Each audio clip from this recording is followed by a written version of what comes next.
A stretch of Cobb Parkway became a makeshift runway when a small aircraft was forced to make an emergency landing. We've highlighted the plane so you can get a better look as it dips, clips some power lines there. Ooh, the pilot did survive. Scary for the drivers who all saw that happen right in front of them, but nobody was hurt.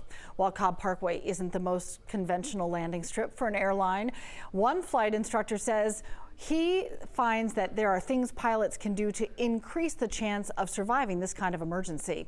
John Crater is a flight instructor with Advanced Aviation out of Lawrenceville. He says his students run through emergency scenarios just like this, but he stresses that open fields are the most desired places for making an emergency landing rather than a busy street or highway.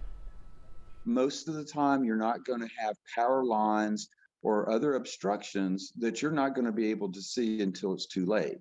So landing on a road, though it's a choice, it's not always a good choice.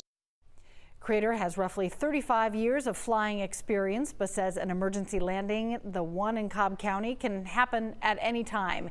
He talked about a recent flight he had with his plane losing all electrical power and experiencing spotty communications with air traffic controllers on the ground. We got clearance for the approach. Radio went dead, and we just made the approach. And we had clouds that were only about 400 feet above the ground. So when you popped out of the clouds and you saw the runway position lights, you were really happy. Anything can happen, so he says one of the most important things for any pilot is to maintain self-control and calm at all times.